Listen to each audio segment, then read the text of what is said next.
दोस्तों, बिहार पुलिस में सरकारी नौकरी की तैयारी कर रहे युवाओं के लिए बहुत ही बड़ी खुशखबरी निकल कर आ चुकी है। बिहार पुलिस अवर सेवा आयोग ने बिहार पुलिस रेडियो विभाग में असिस्टेंट सब इंस्पेक्टर यानी ASI टेक्निकल भर्ती 2026 का आधिकारिक वेब नोटिफिकेशन जारी कर दिया है। इस भर्ती का विज्ञापन संख्या 7/2026 है। अगर आप technical field electronics communication ITI diploma या इंजीनियरिंग बैकग्राउंड से आते हैं तो यह भर्ती आपके लिए सुनहरा मौका हो सकती है। आज के इस वीडियो में हम बात करेंगे total vacancy, qualification, age limit, selection process, physical test, salary, important dates और कौन कौन फॉर्म भर सकता है, पूरा डिटेल में। तो वीडियो को पूरा ज़रूर देखिएगा। गाइस देखिए, इसका बिहार पुलिस रेडियो का इसका एग्ज़ाम ऑनलाइन आवेदन इसका होगा 21 मई 2026 से स्टार्ट होगा और अंतिम 21 जून 2026 तक होगा। देखिए यहाँ पे इसका बात करें तो पोस्ट नाम तो असिस्टेंट सब इंस्पेक्टर टेक्निकल और वेतनमान लेवल होगा इसका लेवल 5 का मिलेगा और 22 गो पोस्ट है खाली इसमें, देख सकते हैं यहाँ पे।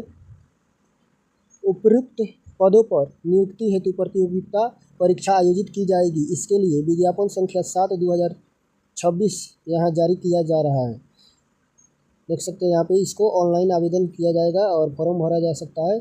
और यहाँ पे देखिए इसका शैक्षणिक योग्यता का बात किया जाए तो देखिए यहाँ पे आवेदन कौन कौन यहाँ पे कर सकता है।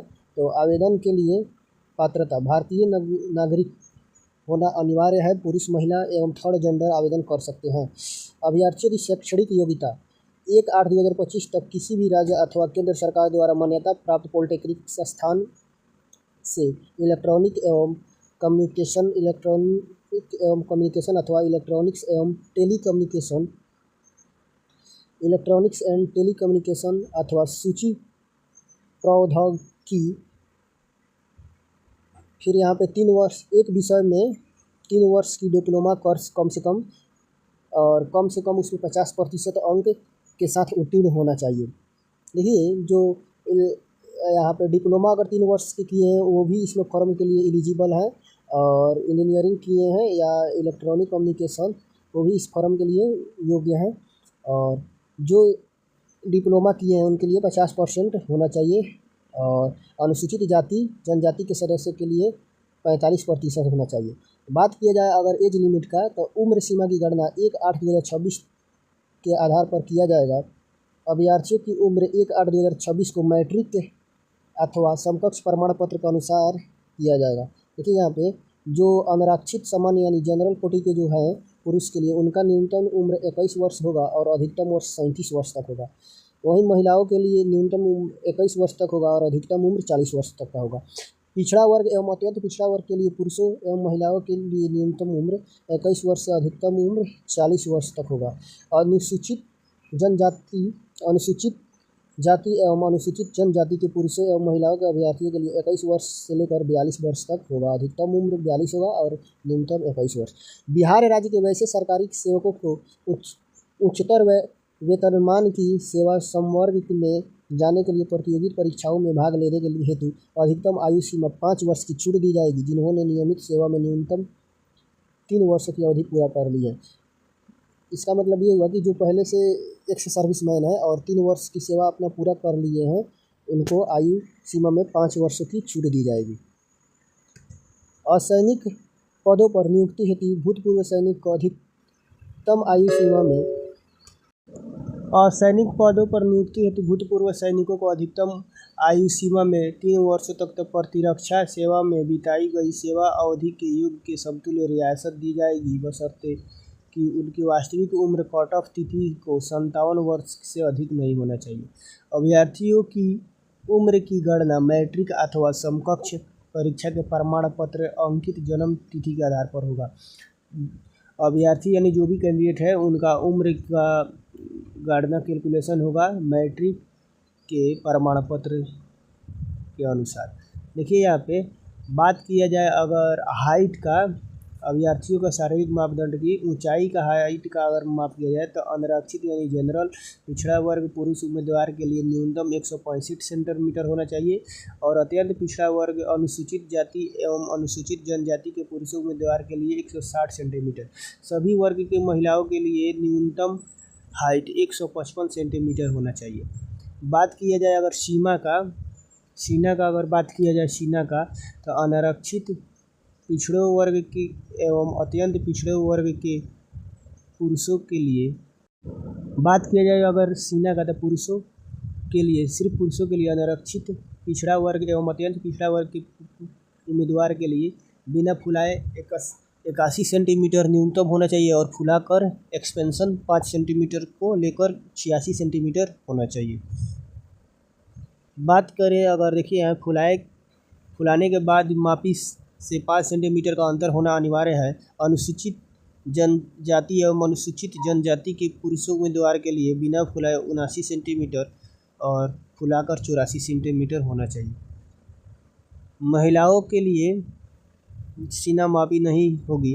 वजन सभी वर्ग के महिलाओं के लिए न्यूनतम 48 किलो होगा और किन्नर कोथी हिजड़ा ट्रांसजेंडर थर्ड जेंडर के लिए सामाजिक न्याय एवं अधिकारिता मंत्रालय भारत सरकार के गजट 483 दिनांक 25/9/2020 द्वारा उभयलिंगी व्यक्ति अधिकारों का संरक्षण अधिनियम 2020 की खंडिका 5 में निहित प्रावधान अवलोकन धारा 6 के अंतर्गत जिला मजिस्ट्रेट नियम 4 में निर्धारित पद्धति के अनुसार प्रपत्र 3 में पहचान पत्र निर्गत करेगा, जिसमें अंकित लिंग के अनुसार उनकी श्रेणी का निर्धारण किया जाएगा। नियुक्ति की प्रक्रिया मतलब कैसे इसका प्रोसेस सिलेक्शन प्रोसेस होगा। तो नियुक्ति प्रक्रिया में लिखित एवं शारीरिक दक्षता जांच परीक्षा सम्मिलित होगी। लिखित प्रतियोगिता परीक्षा, आवेदन पत्र के संग्रहण, आवेदन पत्रों की समीक्षा की जाएगी एवं जिन अभ्यर्थियों के आवेदन पत्र सही पाए जाएंगे उनके लिए लिखित प्रतियोगिता परीक्षा का आयोजन किया जाएगा। यानी जो व्यक्ति आवेदन कर रहे हैं वो उनका जांच पड़ताल के बाद अगर सही पाया जा रहा है आवेदन पत्र तो उनका एग्ज़ाम होगा, लिखित एग्ज़ाम। और लिखित प्रतियोगिता परीक्षा 2 चरणों में होगी, प्रारंभिक एवं मुख्य परीक्षा। लिखित परीक्षा के सभी प्रश्न पत्र वस्तुनिष्ठ बहुविकल्पीय प्रश्नों पर आधारित होगी, देख सकते हैं यहाँ पे। और जो उसमें एग्ज़ाम में पूछा जाएगा वस्तुनिष्ठ प्रश्न यानी ऑब्जेक्टिव टाइप क्वेश्चन होगा और बहुविकल्पीय यानी 4 उसमें ऑप्शन भी रहेंगे। बात किया जाए प्रथम चरण प्रारंभिक परीक्षा में 100 अंकों का प्रश्न पत्र होगा, जिसमें वस्तुनिष्ठ बहुविकल्पीय प्रश्न की कुल संख्या 100 होगी। परीक्षा की अवधि 2 घंटा होगी। उक्त प्रश्नों में सामान्य ज्ञान एवं सामाजिक मुद्दों से संबंधित 40 प्रश्न एवं 8 प्रश्न इलेक्ट्रॉनिक्स एवं कम्युनिकेशन इलेक्ट्रॉनिक्स अथवा समूह इलेक्ट्रॉनिक्स एवं टेलीकम्युनिकेशन अथवा समूह सूचना प्रौद्योगिकी अथवा समूह इलेक्ट्रॉनिक एवं इलेक्ट्रॉनिक्स विषयों का होगा। अभ्यर्थियों के समूह क, ख, ग तथा घ एक समूह का चयन करना। इन 60 प्रश्नों का उत्तर देना होगा। प्रश्न पत्र का पॉलिटेक्निक स्तर का होगा। प्रारंभिक परीक्षा में 30% से कम अंक प्राप्त करने वाले अभ्यर्थी मुख्य परीक्षा के लिए असफल हो जाएंगे। आपको यानी प्रारंभिक परीक्षा यानी प्री होगा, उसमें आपको 30% लाना है और जो 30% नहीं लाएंगे उनको मुख्य परीक्षा यानी मेंस में उनको बैठने के लिए वो एलिजिबल नहीं होंगे, उनको अघोषित यानी असफल घोषित कर दिया जाएगा। प्रारंभिक परीक्षा में प्राप्त के आधार पर रिक्त के 20 गुना सफल अभ्यर्थियों का चयन मुख्य परीक्षा हेतु होगा। यानी जितना प्रारंभिक परीक्षा में पास होंगे उसके 20 गुना मुख्य परीक्षा के लिए होगा, चयन किए जाएंगे, देख सकते हैं यहाँ पे। अब बात किया जाए द्वितीय चरण मुख्य परीक्षा। प्रारंभिक परीक्षा में सफल अभ्यर्थियों को मुख्य परीक्षा में सम्मिलित होने का अवसर प्रदान किया जाएगा। मुख्य परीक्षा में 2 प्रश्न पत्र होंगे। प्रथम में 100 अंक होगा और 50 अंकों की सामान्य ज्ञान और 50 अंकों का सामान्य अंग्रेजी विषय के होंगे। प्रश्न का इंटरमीडिएट स्तर का होगा। यह वस्तुनिष्ठ बहुविकल्पीय प्रकार का होगा। इसमें न्यूनतम 38 अंक प्राप्त करना अनिवार्य है। उन्हें अगर 30 अंक नहीं प्राप्त करते हैं तो उन्हें अयोग्य घोषित कर दिया जाएगा। सामान्य भाषा ज्ञान पत्र के लिए परीक्षा की अवधि 1.5 घंटे की होगी। सामान्य भाषा ज्ञान के प्राप्त मेधा के अवधारणा में नहीं जोड़ा जाएगा।